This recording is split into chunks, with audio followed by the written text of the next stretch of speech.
Kabinet Pak Prabowo ini memang menjadi kabinet terbesar kedua dalam sejarah penyusunan kabinet di Indonesia setelah kabinet Menpora kedua tahun 1966. Dalam menyusun kabinet, maka pertimbangan utama adalah soal keseimbangan. Keseimbangan ini bisa kita artikan dalam sektor yang lebih luas. Satu, keseimbangan kekuatan politik.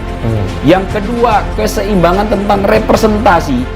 Dari sini kita bisa memahami betul bahwa secara konseptual Pak Prabowo sebetulnya sudah cukup mapan. Meskipun ada beberapa nama, beberapa parpol yang dalam kontestasi tidak mendukung Pak Prabowo, akhirnya diajak bergabung, dan beberapa parpol yang lain juga mengatakan tahu diri, Pak Prabowo sudah menawarkan dan mengulurkan tangan, ayo kita bangun bersama-sama. PDIP tidak akan mengirim nama ke kabinet. Akan tetapi apakah itu kemudian menjadi tanda PDIP tidak mendukung pemerintahan Prabowo Gibran? Sebetulnya Budi Gunawan ini bukan representasi dari PDI Perjuangan. Akan tetapi mungkin pernyataan ini jika kita telah tersirat secara lebih jauh, kedekatan Pak Budi Gunawan dengan PDIP cukup lekat.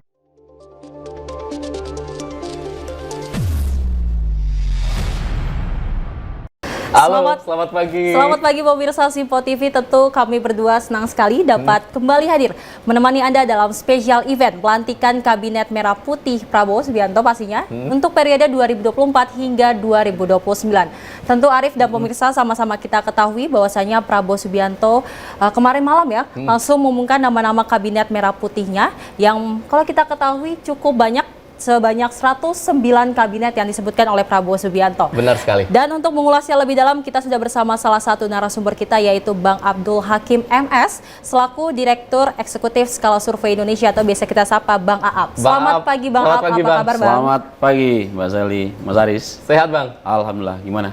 Sehat Bang. Sehat, Semangat Bang, ini kita akan membahas panjang lagi nih. Iya, setelah dinamika yang cukup panjang, ini adalah titik awal pemerintahan Pak Prabowo Gibran. Semalam sudah kemarin sudah dilantik dengan begitu hikmat, mulus, lembut. Transisi yang terjadi cukup luas, tidak ada turbulensi memadai. Kemudian kurang dari 24 jam Pak Prabowo langsung mengumumkan kabinet. Ini ada tradisi baru yang cukup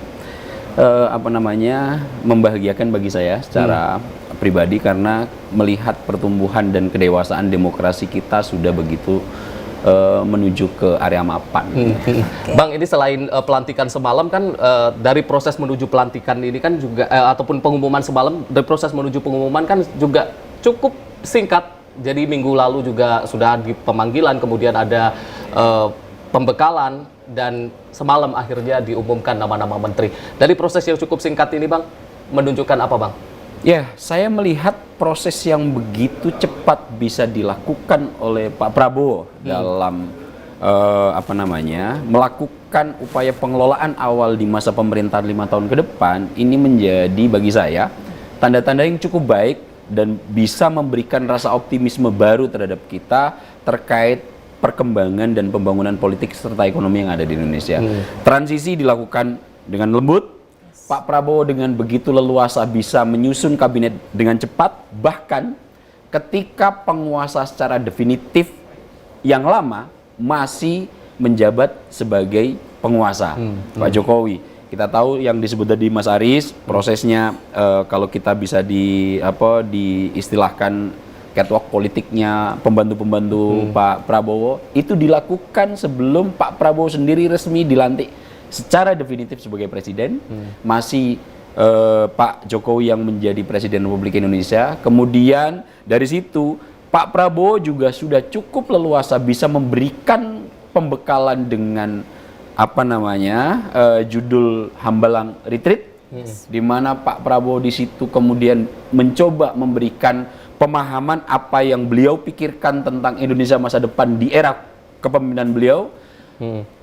Materi geopolitik diberikan kepada calon-calon yang akan membantu beliau, geostrategis dibahas di situ, kemudian bagaimana berkomunikasi di sektor media massa, ada juga materi tentang pembahasan sektor ekonomi, dan beberapa topik-topik penting lainnya yang selama 2 hari mencoba ditularkan apa yang ada di kepala Pak Prabowo kepada calon-calon pembantu yang akan mendampingi beliau selama 5 tahun ke depan.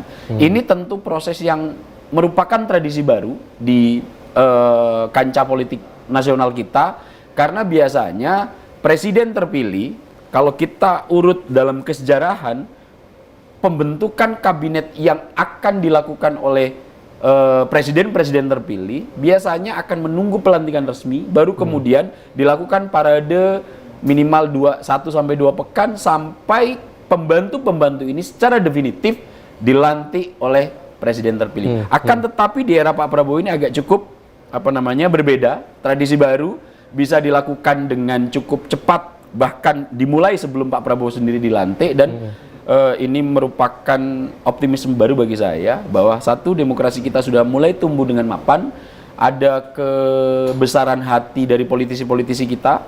Yang kedua, adanya kerjasama yang baik di antara para kontestan juga menjadi poin penting tentang kekhasan demokrasi yang kita anut. Kita tahu bahwa Pak Prabowo setelah diajak bergabung oleh Pak Jokowi, meskipun dulu pernah menjadi rival utama, akan tetapi itu kemudian memberikan pengetahuan dan pemahaman baru terhadap Pak Prabowo terkait politik Indonesia, bahwa kita boleh bertanding dengan keras, maka setelah pertandingan kita kembali menjadi sahabat, kita bangun Indonesia dengan cara kolaborasi. Itu pernah saya alami, itu dinyatakan Pak Prabowo ketika Pak Jokowi mengajak beliau untuk bergabung di Kabinet Indonesia Maju, dan berdasarkan pengalaman itu Pak Prabowo kemudian menyatakan dengan jelas, maka saya mengajak bergabung semua kekuatan politik untuk membangun persatuan dalam konteks melejitkan Indonesia menuju Indonesia Emas 2024. Tentu ini hal-hal yang bisa membuat kita optimis, meskipun masih ada banyak suara-suara yang akan mencoba mengurai dan mengkritisi apa yang dilakukan oleh Pak Prabowo. Tapi itu dalam konteks yang lain.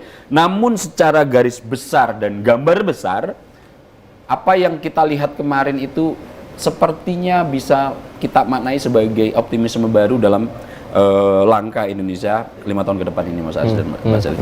Maaf, dengan pengumuman yang cukup cepat dilakukan oleh Prabowo Subianto, ini apakah menunjukkan kerja nyata yang dilakukan Prabowo dan tidak untuk menunda-nunda untuk menjalankan pemerintahan ke depannya, Bang? Dari sini kita bisa memahami betul bahwa secara konseptual Pak Prabowo sebetulnya sudah cukup mapan. Kita tahu latar belakang beliau ini dibesarkan di sektor militer, di mana sektor militer ini adalah organisasi terapih di dunia, selain juga nanti kepolisian. Organisasi kemiliteran ini adalah organisasi yang memang dibentuk dengan SOP yang cukup ketat, karena ini merupakan penyangga utama pertahanan negara. Pak Prabowo ada di lingkup itu. Dan ketika kita lihat Pak Prabowo sudah definitif dinyatakan oleh KPU terpilih sebagai presiden, maka dengan segera Pak Prabowo sudah punya rencana. Dan rencana itu diaplikasikan dengan begitu sederhana dan cepat, karena saya yakin background pengalaman yang dimiliki Pak Prabowo ketika mengorganisasi dunia kemiliteran. Kita tahu bahwa beliau pernah menjadi pucuk pimpinan di Kopassus misalnya begitu. Itu mencoba diaplikasikan dengan begitu cepat. Kita tahu juga istilah-istilah yang dipakai Pak Prabowo cukup dekat dengan dunia kemiliteran. Misalnya ketika Pak Prabowo akan memberikan pembekalan calon-calon menteri dan wakil menterinya di Hambalang, emblem atau judul yang diberikan dalam kegiatan itu apa? Hambalang Retreat. Retreat ini adalah salah satu istilah yang dipakai oleh organisasi kemiliteran ketika menghadapi pertempuran untuk mengevaluasi, mengkalkulasi, menyusun ulang strategi, maka pasukan ditarik mundur. Retreat. Ayo tarik mundur dulu. Apa yang dilakukan dalam proses retreat? Retreat kita urai semua persoalan yang ada, tantangan yang akan kita hadapi di lapangan nanti seperti apa, kemudian kita coba dari masalah-masalah yang sudah kita urai selaraskan untuk mencari solusi terbaik apa yang akan dieksekusi. Ketika retreat ini sudah selesai, pasukan dikembalikan ke medan pertempuran, sehingga apa yang harus dilakukan satu personil dengan personil yang lainnya sudah tidak saling bertabrakan. Nah, yang dilakukan Pak Prabowo sepertinya pengalaman organisasi di dunia kemiliteran mencoba dilakukan secara cepat, dan dunia militer tidak ada lagi wacana terlalu panjang. Makanya kemarin kita lihat itu Pak Prabowo ketika dilantik kemudian memberikan pidato, setelah itu menerima tamu kenegaraan, sebelum 1 kali 24 jam, Pak Prabowo kemudian langsung mengumumkan siapa nama-nama yang akan membantu beliau. Ada 100 nama yang sudah diumumkan. Itu ciri langkah Pak Prabowo yang saya melihat ini agak cukup sulit dilakukan jika Pak Prabowo tidak memiliki background pengalaman yang mumpuni di sektor organisasi. Dan pengalaman beliau menunjukkan dengan cepat respon Pak Prabowo dalam mengelola kabinetnya, dengan mengatur semuanya dengan cepat, pengumuman kabinet cepat, dan padahal saya yakin dinamika di belakang layar untuk nama-nama yang disusun tidak akan sederhana itu Mas Ari dan Mas Eli. Tak akan, tetapi inilah pengambilan keputusan cepat dengan background dunia kemiliteran, dan ini sebetulnya lagi-lagi kalau saya lebih memilih pada sisi positifnya bahwa ini akan memberikan rasa optimisme baru terhadap pembangunan Indonesia dalam 5 tahun ke depan, Mas Ari. Bang Aap, terkait dengan apa yang terjadi di belakang layar, kalau kita melihat di depan layar memang prosesnya ini cukup cepat, dari mulai pemanggilan, kemudian ada pembekalan, hingga pengumuman ini cukup cepat. Tapi mungkin ada pertimbangan-pertimbangan tersendiri yang dipilih oleh Presiden Prabowo Subianto ini jauh sebelum hal ini diumumkan, terkait dengan nama-nama yang mengisi menteri ataupun jabatan-jabatan di kabinetnya, Bang, di belakang layar ini, Bang. Iya, untuk menyusun kabinet, biasanya isu-isu yang akan melingkupi dan pertimbangan-pertimbangan yang akan dijadikan rujukan oleh presiden terpilih, itu ada beberapa hal, Mas Aris. Nomor 1, dalam menyusun kabinet, maka pertimbangan utama adalah soal keseimbangan. Keseimbangan ini bisa kita artikan dalam sektor yang lebih luas. 1, keseimbangan kekuatan politik. Yang kedua, keseimbangan tentang representasi. Kita tahu Indonesia memiliki wilayah yang cukup luas dengan geografi yang cukup berbeda. Sebagian besar wilayahnya adalah perairan, sebagian wilayahnya adalah daratan. Belum lagi kemudian kalau kita lihat dari sektor representasi suku, etnis, dan kepentingan, gender, kemudian minoritas dan mayoritas, ini semua akan melingkupi isu-isu dalam menyusun kabinet. Dan saya melihat Pak Prabowo cukup mempertimbangkan hal-hal seperti itu. Misalnya kalau kita lihat komposisinya, setelah terpilih, Pak Prabowo ingin betul segera melakukan perhimpunan atau persatuan kalau bahasanya Pak Prabowo untuk merangkul semua kekuatan politik yang ada agar jalannya pemerintahan 5 tahun ke depan bisa efektif. Kita tahu meskipun ada beberapa nama, beberapa parpol yang dalam kontestasi tidak mendukung Pak Prabowo akhirnya diajak bergabung. Dan beberapa parpol yang lain juga mengatakan tahu diri, meskipun sebetulnya Pak Prabowo sudah menawarkan dan mengulurkan tangan, ayo kita bangun bersama-sama dengan cara kirimkan nama untuk masuk ke kabinet.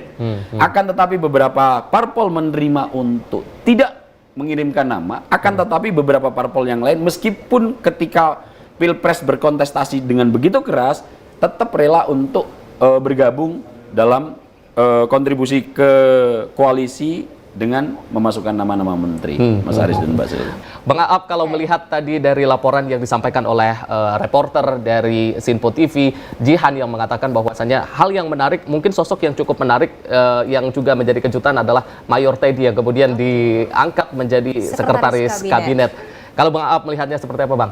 Ya, isu lain ketika seorang presiden telah ditetapkan menjadi pemimpin secara definitif, dalam menyusun kabinetnya ada satu variabel tentang loyalitas. Jadi loyalitas ini menjadi penting agar presiden nanti yang akan memberikan arahan terkait apa yang menjadi fokus pekerjaan yang akan diselesaikan itu bisa dikerjakan secara 100% utuh oleh para pembantunya. Nah, faktor loyalitas ini saya melihat Pak Prabowo agak cukup mirip-mirip dengan apa yang dilakukan oleh Pak SBY. Di beberapa hal, misalnya sektor-sektor kementerian yang ada langsung punya ruang lingkup terdekat dengan Pak Prabowo, beliau memilih orang-orang yang memang secara karakter personal dikenal cukup baik oleh Pak Prabowo. Kita tahu Mensesnek diisi oleh salah satu politisi Partai Gerindra, Mas Pras, Mas Prasetyo Adi. Kemudian Mayor Teddy yang akan diamanai sebagai sekretaris kabinet. Kemudian KSP Pak Pak Putranto itu sudah bekerja sama sejak 2022 di Kemenham, yang sekarang menjadi kepala staf presiden itu juga orang yang sudah dikenal akrab oleh Pak Prabowo. Artinya orang-orang nanti yang akan bekerja paling dekat dengan Pak Prabowo, unsur loyalitas dan pengetahuan dan pemahaman secara personal sepertinya menjadi pertimbangan serius Pak Prabowo agar kinerja cepat yang akan beliau upayakan ini bisa dipahami dan diterjemahkan secara baik oleh orang-orang terdekat yang akan menjadi penyalur terhadap pihak-pihak yang lainnya.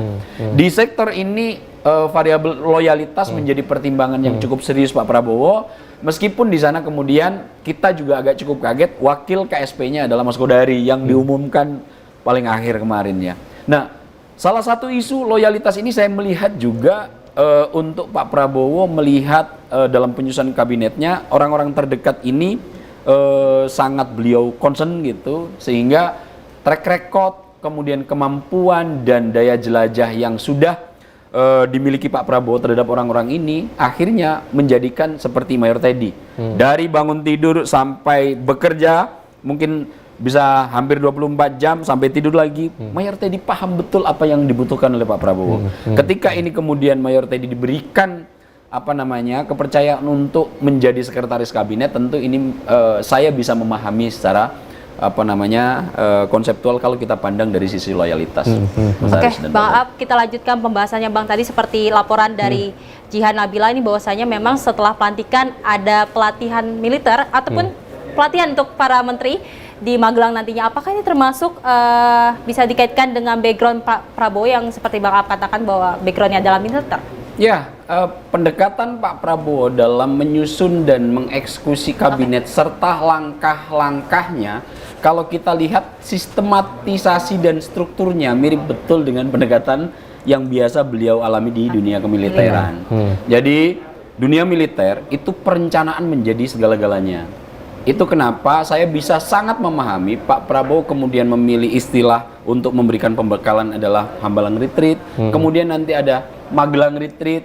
Saya dengar lagi tadi ada rencana Pak Prabowo akan dalam tanda kutip menggembleng agar kenal satu sama lain nanti di Lembah Tidar, begitu.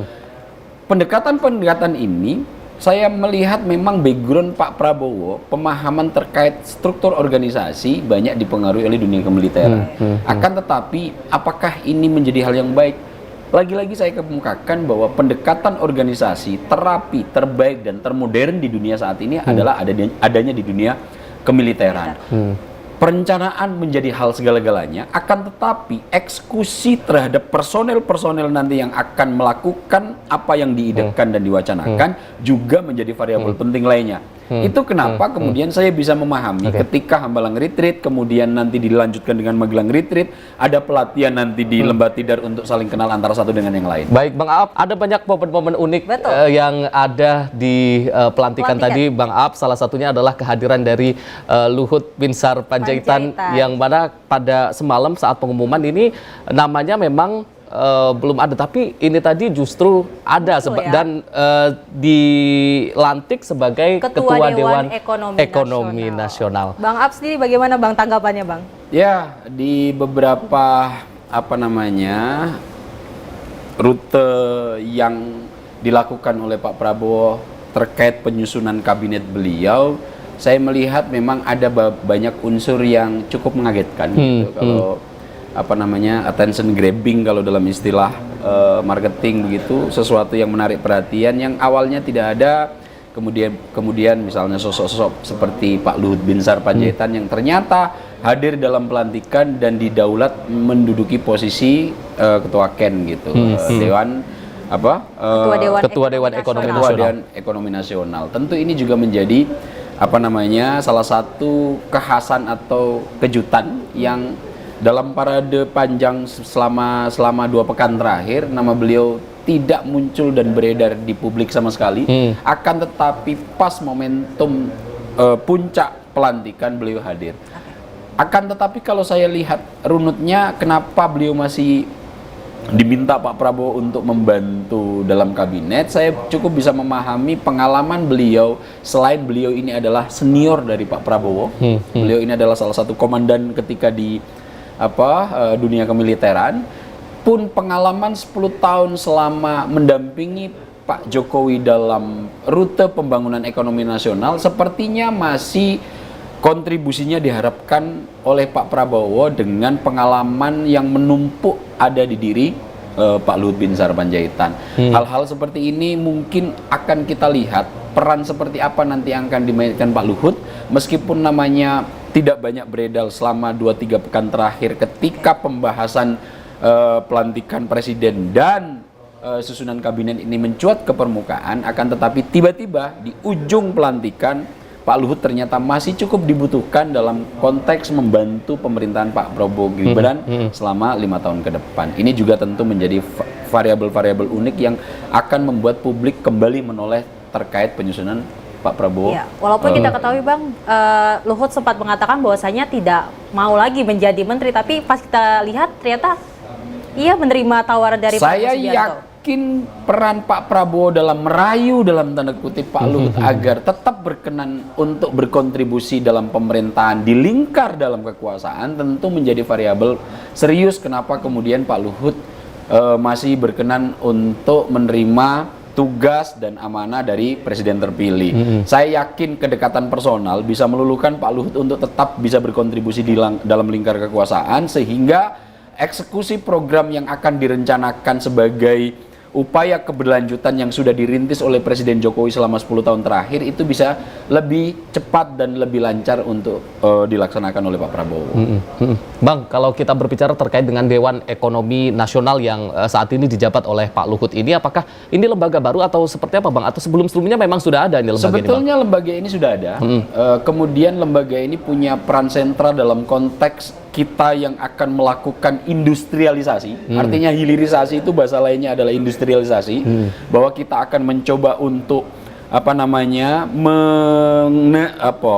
merangkul keuntungan berlebih dalam sektor SDA yang selama ini dikategorikan oleh Pak Prabowo banyak mengalami kebocoran. Kemudian juga bagaimana menata investasi Indonesia, membuat kepercayaan negara-negara pemodal-pemodal besar untuk bisa hadir turut serta membangun dalam konteks pembangunan ekonomi Indonesia. Pengalaman Pak Luhut tentu akan sangat dibutuhkan dengan 10 tahun kiprah beliau mengeksekusi program infrastruktur di pemerintahan Pak Jokowi. Ini tentu akan menjadi poin penting bagi Pak Prabowo yang saya lihat bahwa pengalaman ini tentu akan berkontribusi baik terhadap keberlanjutan pembangunan ekonomi yang telah ditancapkan pondasinya oleh Presiden Jokowi. Dan ini juga yang saya melihat kenapa kemudian Pak Luhut masih dirayu dalam tanda kutip oleh Pak Prabowo agar tetap berkenan berkontribusi dalam pembangunan Indonesia di dalam lingkar kekuasaan. Berarti Bang, persahabatan ini bisa menjadi salah satu faktornya ya Bang ya? Kita tidak bisa menafikan bahwa ketika kita akan bekerja sama di sektor apapun, pemahaman tentang kompetensi, pemahaman tentang personality, pemahaman tentang seluk-beluk pribadi yang akan kita ajak kerjasama menjadi poin krusial. Itu kenapa saya bisa memahami Pak Prabowo dalam memilih susunan-susunan kabinetnya adalah orang-orang yang memang telah lama bersentuhan dengan beliau. Beberapa nama penting yang akan menduduki posisi-posisi sekarang itu adalah bukan orang-orang baru bagi Pak Prabowo. Meskipun ada nama-nama yang mungkin secara touch personal Pak Prabowo baru melakukan komunikasi saat dilantik karena ada beberapa nama yang harus di endorse atau disodorkan ke Pak Prabowo untuk menjadi membantu di kabinet gitu. Ini juga tapi porsinya nggak terlalu banyak gitu. Misalnya saya belum tahu persis apakah misalnya Pak Prabowo ini pernah berdiskusi panjang dengan nama yang disodorkan oleh PKS, misalnya Profesor Yasirli misalnya. Nah, nama-nama yang seperti ini memang jumlahnya cukup kecil, tapi mayoritas saya melihat secara gambar besar begitu pembantu-pembantu Pak Prabowo dalam posisi menteri maupun wakil menteri, saya lihat memang orang-orang yang secara keseluruhan telah memiliki komunikasi yang cukup lama dengan Pak Prabowo. Tentu pemahaman yang dimiliki oleh Pak Prabowo terkait person-person yang ada ini sudah cukup memadai sehingga tanpa ragu meskipun saya yakin ini akan menjadi polemik atau menjadi diskursus di publik, penunjukan Pak Luhut Binsar Panjaitan ini juga akan cukup berkontribusi menurut saya terkait pembangunan ekonomi Indonesia 5 tahun ke depan, Mas Haris. Bang, terkait dengan ekonomi ini, Bang, apakah ini juga menjadi concern dari Presiden Prabowo Subianto ketika memang orang-orang di bidang ekonomi, mulai dari Menko, kemudian Menteri Ekonomi ada Sri Mulyani, dan juga ini ada Dewan Ekonomi Nasional Pak Luhut Binsar Panjaitan, itu adalah orang-orang yang dulu menjabat di era Presiden Joko Widodo. Apakah ini juga menjadi salah satu pertimbangan dari Presiden Prabowo Subianto, Bang, untuk pengembangan ekonomi di Indonesia? Saya yakin tagline Pak Prabowo adalah keberlanjutan. Tentu pondasi yang sudah ditancapkan oleh Presiden Jokowi selama 10 tahun terakhir akan menjadi rujukan rute nanti untuk ini bisa ditumbuh kembangkan di 5 tahun ke depan. Di beberapa sektor memang concern utama Pak Prabowo selain pertahanan adalah soal ekonomi. Karena ekonomi ini akan menjadi ukuran penting di dunia internasional bagaimana sebuah negara itu bisa tumbuh. Angka statistiknya nanti akan dilihat dari bagaimana pertumbuhan ekonomi sebuah negara, kemudian angka kemiskinan, kemudian indeks kepercayaan dunia internasional terhadap dunia industri dan usaha. Tentu ini akan menjadi salah satu variabel penting yang akan membetot perhatian penuh Pak Prabowo agar persoalan ini juga ditangani dengan serius. Dan upaya ini saya melihat masih akan dipercayakan kepada mereka yang telah memiliki pondasi pengalaman penting selama 10-20 tahun terakhir. Kita lihat Pak Luhut cukup menjadi tokoh sentral di pemerintahan Pak Jokowi. Selama 10 tahun itu juga bahkan ada pameo Luhut lagi begitu. Akibat begitu sentral dan berpengaruhnya Pak Luhut terhadap pembangunan ekonomi di era Pak Jokowi.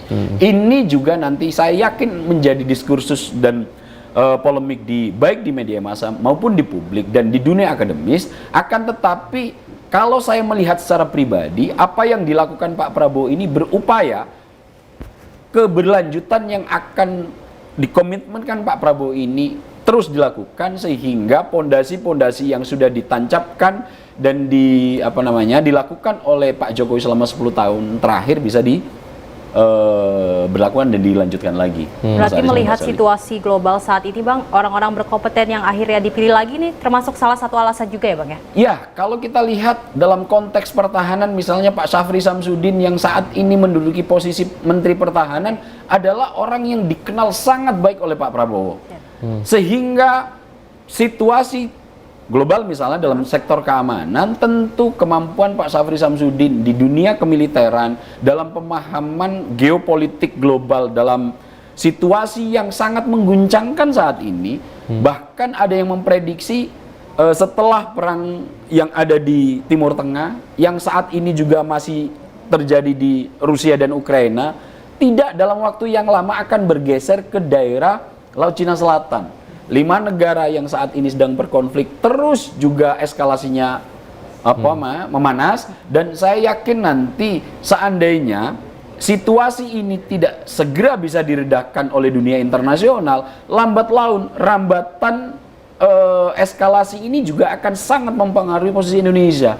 Kita tahu Laut Cina Selatan hanya beberapa kilometer berada di utara zona ekonomi eksklusif Indonesia, di sebelah utara Provinsi Kepulauan Riau. Tentu jika eskalasinya ini terus memanas, maka rambatan dalam waktu segera akan berefek pada Indonesia. Nah, dalam konteks ini saya melihat Pak Prabowo sudah memahami itu dan berupaya menunjuk orang-orang yang akan membantu beliau dalam kabinet yang bisa memahami persoalan-persoalan secara utuh.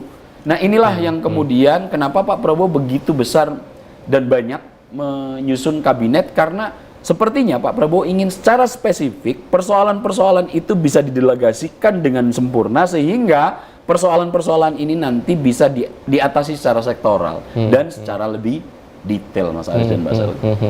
Bang, kalau kita melihat bagaimana jalannya pengumuman, ini ada pengumuman menteri dan juga wakil menteri semalam, itu ada hal yang cukup menarik, di mana Pak Prabowo ini bukan hanya didampingi oleh wakil presiden, tapi juga ada sosok Pak Dasko yang ada di sana. Apakah memang ini sosok Sufmi Dasko ini sebagai anggota DPR atau apa, dan memang namanya tidak disebut semalam, tapi turut mendampingi presiden, Bang. Ya. Kalau melihatnya seperti apa, Bang? Iya, saya juga agak cukup kaget begitu ya ketika melihat Pak Prabowo mengumumkan susunan kabinetnya, dua orang yang mendampingi adalah sebelah kanan ada Gibran Rakabuming Raka yang secara definitif sudah dilantik sebagai wakil presiden, akan tapi sebelah kiri beliau itu adalah ketua harian Partai Gerindra Sufmi Dasko Ahmad.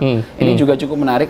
Saya menginterpretasikan atau memberikan penafsiran bahwa Pak Prabowo ingin menunjukkan kepada khalayak, ini loh dua sosok penting nanti yang akan mendampingi saya. Sebelah kanan saya memang wakil presiden, sebelah kiri saya ini meskipun kalian-kalian ini akan saya minta membantu saya di kabinet, ini nanti akan menjadi dirijen. Sepertinya kalimat itu yang ingin disampaikan oleh Pak Prabowo kepada publik.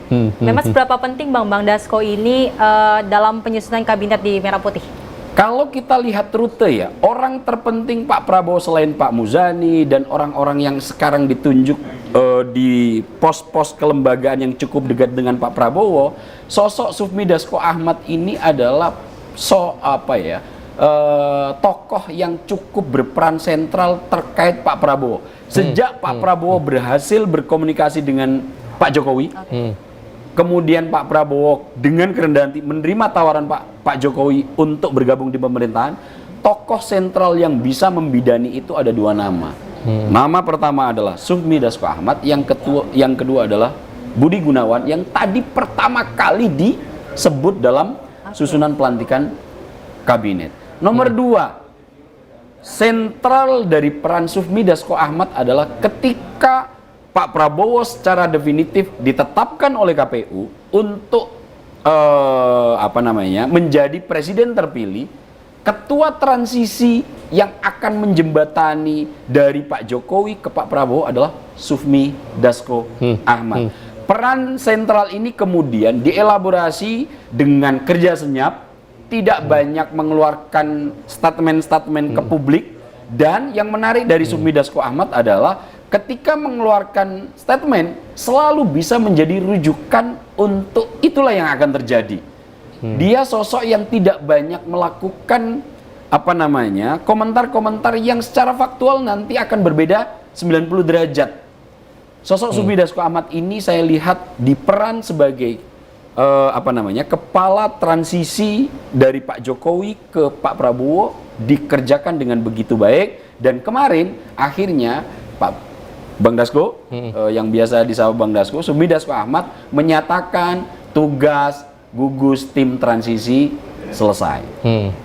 Kemudian peran yang ketiga itu sebelum beliau diminta untuk menjadi ketua tim transisi. Kita tahu Sufmi Dasko Ahmad ini adalah sosok yang saat ini halayak juga pasti tahu menjadi motor utama yang bisa melakukan fungsi sebagai konduktor untuk pemenangan Pak Prabowo. Sejak Partai Gerindra didirikan, cita-cita utama Partai Gerindra yang saya pahami adalah menghantarkan Pak Prabowo untuk bisa menjadi pemimpin nasional. 3 kali berkontestasi masih belum berhasil mengantarkan Pak Prabowo menjadi presiden, dan untuk keempat kalinya ketika tampuk konduktor itu berada di tangan Sufmi Dasko Ahmad, cita-cita itu terpenuhi. Itu kenapa sosok Sufmi Dasko Ahmad begitu penting bagi Pak Prabowo, sehingga ini bisa kita lihat saat pengumuman kabinet Sufmi Dasko Ahmad mendampingi beliau selain sosok Gibran Rakabuming Raka. Dan yang terakhir dalam konteks penyusunan kabinet, sebelum nama-nama ini hadir ke Pak Prabowo, yang saya ketahui beliau ini harus diskusi terlebih dahulu dengan Sufmi Dasko Ahmad sebagai orang yang bisa melakukan filterisasi terhadap nama-nama tokoh ini. Apakah ini akan berpotensi bermasalah? Apakah ini punya potensi kasus hukum? Apakah ini dia punya potensi untuk membebani kabinet di masa di 5 tahun mendatang?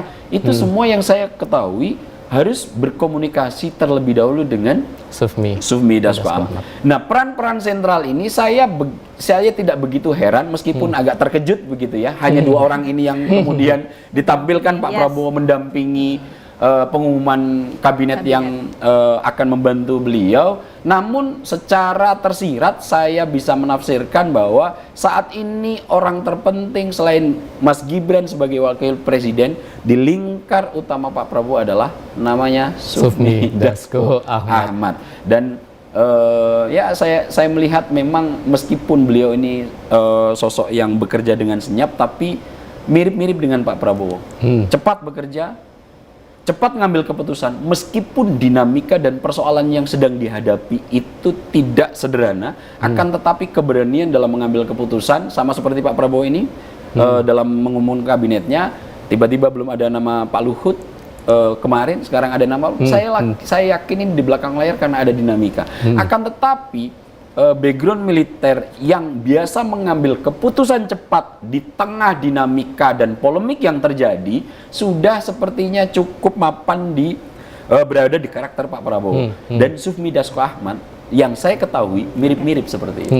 Bang, melihat begitu sentralnya peran Sufmi Dasko Ahmad, ini artinya penempatan Sufmi Dasko Ahmad di legislatif dan bukan di kabinet, ini bukan tanpa alasan, Bang. Ya, kita tahu bahwa DPR selama 5 tahun terakhir, periode 2014-2019, itu dua motor utama adalah satu Mbak Puan Maharani dan yang kedua Sufmi Dasko Ahmad. Dari banyaknya produksi undang-undang yang berhasil disahkan oleh DPR periode 5 tahun yang lalu, kalau saya catat berdasarkan data resmi yang dikemukakan oleh Mbak Puan, 225 undang-undang bisa diselesaikan DPR periode yang lalu. Tak lain dan tak bukan, ini dimotori oleh dua sosok sentral utama di DPR, yaitu Puan Maharani dan Sufmi Dasko Ahmad. Ini agak cukup berbeda dan berbanding terbalik 90 derajat dengan DPR sebelumnya yang agak cukup tidak bisa meredakan interest-interest di antara fraksi-fraksi, sehingga produksi undang-undang yang dihasilkan cuma 80. Nah, ini juga menjadi salah satu indikator. Dan pada saat itu yang saya pahami, dua orang ini bisa bekerja sama, Mbak Puan sebagai ketua DPR, kemudian Bang Dasko secara teknis bisa menjembatani komunikasi itu antar anggota DPR, sehingga produksi undang-undang bisa dibicarakan dengan cepat, kemudian produk undang-undang yang sangat dibutuhkan oleh eksekutif sebagai sarana eksekusi program hukum yang akan berjalan bisa ditindaklanjuti secara cepat di lembaga legislatif, Mas Aris Nabasa. Oke, Bang Ab, ini kan dari menteri yang disebutkan oleh Prabowo Subianto ada nama yang cukup menarik perhatian kita, bahwasanya ada Budi Gunawan. Yang kalau kita ketahui Bang, ini kan Budi Gunawan ini adalah orang terdekat dari Ketum PDI Perjuangan, yaitu Megawati Soekarno Putri. Namun ternyata akhirnya ditarik masuk ke Kabinet Merah Putih. Namun kalau kita ketahui Bang, Nasdem pun yang jelas-jelas masuk ke Koalisi Indonesia Maju ini tidak ada namanya dalam Kabinet Merah Putih. Gimana nih Bang? Ya, kita cukup menarik dan menjadi diskursus panjang terkait apakah PDIP ini akan bergabung dengan pemerintahan Pak Prabowo atau tidak. Beberapa pekan terakhir, isu dan wacana pertemuan Bu Mega dengan Pak Prabowo menjadi diskursus dahsyat di media massa, kemudian di kalangan politisi. Ini juga menjadi banyak yang kemudian memberikan tafsir-tafsir apakah PDIP ini akan jadi bergabung dengan Pak Prabowo. Namun kalau saya melihat ucapan secara resmi PDIP yang sudah dikemukakan oleh beberapa politisinya bahwa saat ini PDIP masih menunggu dinamika yang akan berlangsung, bahwa PDIP tidak akan mengirim nama ke kabinet. Akan tetapi apakah itu kemudian menjadi tanda PDIP tidak mendukung pemerintahan Prabowo Gibran? Pernyataan resmi dari Ketua DPR yang juga salah satu politisi teras di PDIP bahwa PDIP tetap akan mendukung pemerintahan Pak Prabowo Gibran dengan cara semua dari 110 anggota legislatif yang dimiliki PDIP akan turut serta mensukseskan semua program-program yang akan dijalankan oleh Pak Prabowo. Akan tetapi terkait posisi Budi Gunawan, pernyataan yang dikeluarkan beberapa politisi teras menyatakan bahwa secara resmi sebetulnya Budi Gunawan ini bukan representasi dari PDI Perjuangan. Akan tetapi mungkin pernyataan ini jika kita telah tersirat secara lebih jauh, kedekatan Pak Budi Gunawan dengan PDIP cukup lekat. Beliau ini adalah mantan ajudan pribadi Bu Megawati. Dan kalau kita telusuri secara lebih jauh, putra beliau, putra Pak Budi Gunawan saat ini menduduki posisi penting di fraksi PDI Perjuangan di legislatif sebagai bendahara fraksi PDI Perjuangan. Jadi kalau kemudian meskipun secara formal Pak Budi ini tidak memiliki KTA PDIP, kemudian beberapa politisi PDIP juga menyatakan tidak menjadi representasi dari PDIP, akan tetapi secara secara kimia begitu Pak Budi Gunawan ini, Pak BG ini memiliki secara kimia dia memiliki hubungan yang cukup kuat dengan PDIP. Satu, beliau adalah mantan Aziz Aspri dan kita semua tahu hubungan beliau dengan Pak Bu Mega itu seperti dua jari begitu, cukup dekat gitu. Yang kedua, putra beliau sekarang dipercaya untuk menjadi bendahara fraksi PDI Perjuangan di legislatif. Jadi kalau apakah ini sepertinya saya melihat secara informal PDIP dengan hadirnya Pak BG ini sudah memberikan sinyal, memberikan dukungan. Tapi ada pernyataan yang menarik nih Mas Aris dan Mas Eli. Saya mendengar dan baru membaca pernyataan dari politisi PDIP bahwa bergabung atau tidaknya nanti PDIP masih menunggu gugatan PT UN. Saat ini PDIP sedang mengajukan gugatan posisi Mas Gibran sebagai wakil presiden yang dipersoalkan untuk disinyalir oleh PDIP menyalahi beberapa aturan terkait SK KPU, dan ini akhir bulan sepertinya akan segera sidangkan dan diputuskan oleh PT UN. Nah, PDIP akan menunggu itu sebagai momentum untuk menyatakan apakah PDIP betul-betul nanti secara resmi, secara ofisial akan mendukung Pak Prabowo atau tidak dalam konteks jalannya pemerintahan 5 tahun ke depan. Bang, ini artinya kita masih menunggu dinamika politik ke depan sampai dengan putusan dari PKPU itu ya Bang ya? Terkait PDIP, apakah nanti secara resmi atau tidak akan bergabung, sepertinya PT UN nanti bisa kita jadikan rujukan sebagai indikator apakah nanti benar-benar secara resmi, secara ofisial PDIP akan mendukung pemerintahan Pak Prabowo. Tapi secara informal hadirnya Pak BG di kabinet Pak Prabowo, kemudian pernyataan dari Mbak Puan Maharani terkait bahwa PDIP sudah akan mendukung pemerintahan Prabowo Gibran, itu juga diperkuat oleh pernyataan Pak Oli Dodo Kambe sebagai bendahara PDI Perjuangan bahwa PDIP saat ini secara informal saya yakin sudah akan mendukung pemerintahan Prabowo Gibran. Akan tetapi secara resmi nanti sidang PT UN akan menjadi salah satu rujukan. Dan yang kedua, apakah betul-betul nanti Pak Prabowo bisa beraudiensi dengan Ketua Umum PDIP Bu Mega yang kemarin saat pelantikan Presiden berhalangan hadir karena sakit. Oke Bang Ab, selain nama Luhut yang muncul di pelantikan dan juga ada nama Budi Gunawan, ini juga ada momen menarik saat pelantikan tadi Bang. Kalau kita lihat ada dasi biru yang dikenakan oleh langit Prabowo Subianto dan para kabinetnya. Apakah ini menjadi ikonik warna dari kabinet merah putih Prabowo Subianto, Bang? Ya, kita tahu bahwa warna biru adalah warna yang menjadi simbol pasangan Prabowo Gibran. Itu menjadi warna pemersatu di antara partai-partai koalisi. Jika seandainya Pak Prabowo pada hari ini kemudian pakai warna biru dan yang lain juga pakai warna biru, itu adalah warna yang saat ini dan sejak kampanye kontestasi memang menjadi warna unggulan atau warna dasar sebagai simbol dari koalisi yang mendukung Prabowo Gibran. Kalau seandainya kemudian saat ini masih memakai warna yang sama, tentu ini menjadi representasi yang dilanjutkan ketika era kampanye dan saat kontestasi untuk secara definitif kita menang, saatnya kita kembali bersatu untuk membangun Indonesia 5 tahun ke depan. Kalau kita melihat bagaimana pelantikan kabinet merah putih ini, hal yang menjadi sorotan adalah terkait dengan orang menyebutnya bahwa kabinet gemuk. Bahkan ini secara jumlah ini menjadi yang terbesar sejak tahun 1966. Bang Aap melihatnya seperti apa, Bang? Ya, kabinet Pak Prabowo ini memang menjadi kabinet terbesar kedua dalam sejarah penyusunan kabinet di Indonesia setelah kabinet Dwi Korat kedua tahun 1966.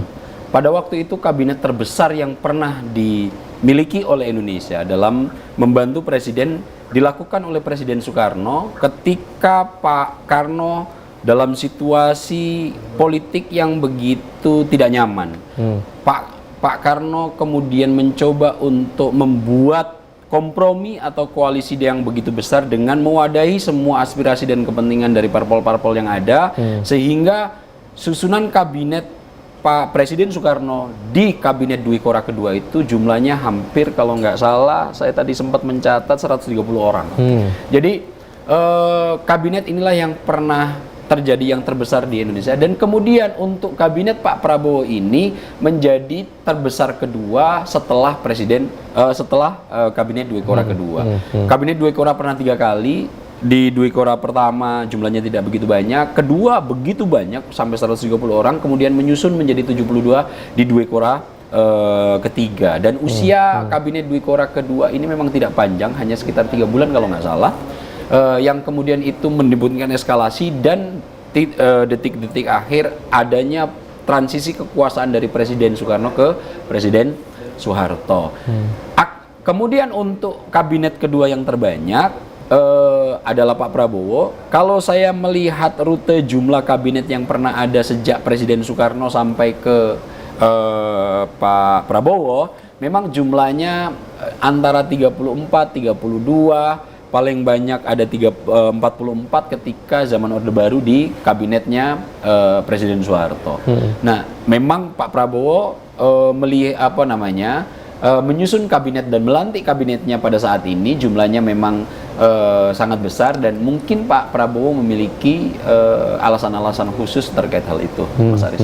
Oke, Bang Aap, ini kan kalau kita lihat memang ini bisa dikatakan dengan kabinet gemuk, tapi sebenarnya apa sih Bang yang menjadi kelebihan dan kekurangan dari kabinet tersebut? Nah, inilah yang akan menjadi poin penting menurut hemat saya yang bisa saya interpretasikan bahwa kelebihan utama dari kabinet besar, nomor 1, kabinet besar akan bisa memecah tugas secara lebih spesifik.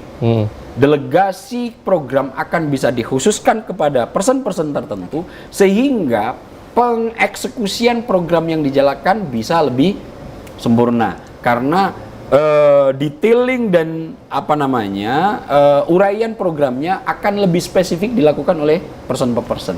Nomor 2, kelebihan dari kabinet yang cukup besar itu adalah variabel keseimbangan.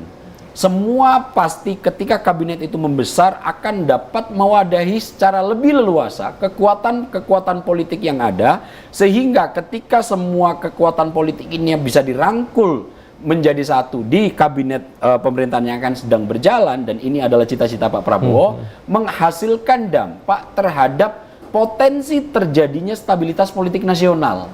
Ketika politik itu akan stabil, maka proses pembangunan program yang akan dijalankan akan tidak melalui situasi-situasi yang cukup memiliki turbulensi memadai. Itu kelebihan yang kedua. Kelebihan yang ketiga, secara representasi, kalau kabinetnya itu besar, maka akan bisa mewakili keberagaman atau pluralitas yang dimiliki oleh negara bersangkutan. Kita tahu misalnya Indonesia ini luas wilayahnya hampir 2 juta kilometer persegi dengan luas wilayah ZEE-nya hampir 6 juta. Yang lebih beragam lagi dari Indonesia, hampir 1.340 suku dan etnis ada di Indonesia. Itu kenapa kemudian potensinya kita memiliki 1.340 bahasa. Dengan keberagaman ini tentu kepentingan yang akan mengemuka jauh lebih banyak.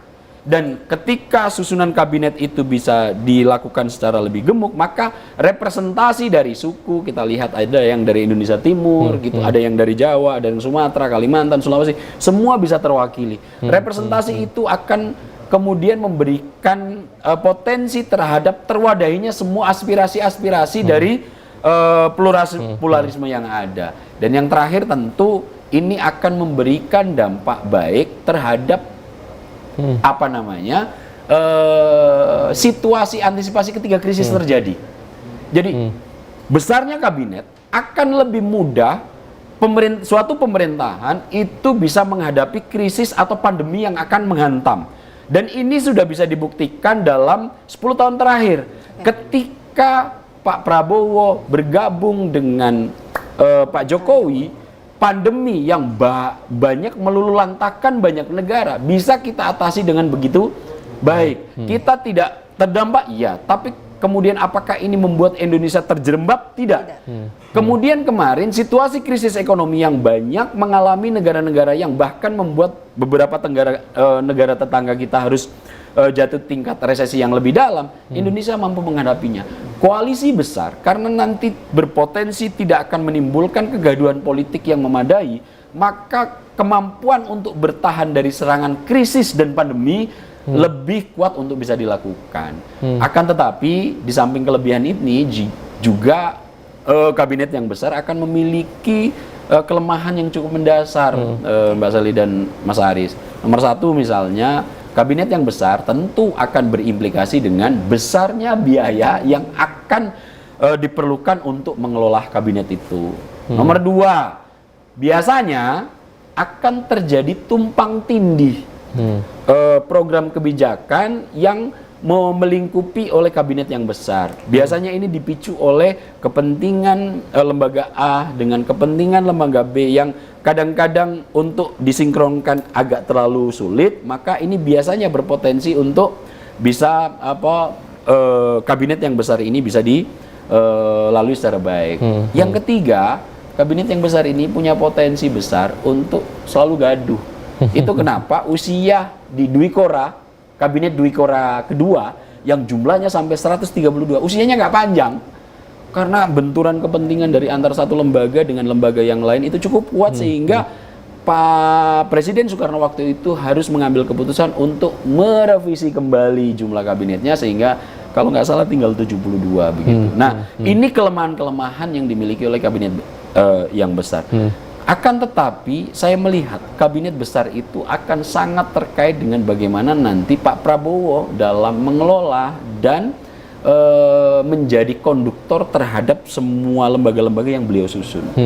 Tanpa adanya direksi yang jelas, spesifikasi tugas, tupoksi yang nanti bisa dirinci dengan lebih spesifik dan detail, tentu tumpang tindih akan berpotensi terjadi yang akan bisa mengganggu jalannya ritme kabinet 5 tahun ke depan. Tapi jika kemudian Pak Prabowo berhasil melakukan dirijen untuk menjadi konduktor dengan pencacahan tugas terhadap kabinet-kabinet yang akan beliau pimpin selama 5 tahun ke depan, tentu mungkin ini akan bisa bekerja secara lebih efektif dan efisien dalam mengelola Indonesia yang memang sangat besar dan beragam ini, Mas Aris dan Mas Adi. Baik, Bang Aap, kita akan lanjutkan lagi obrolan kita, Bang Aap, nanti pada saat pelantikan Wakil Menteri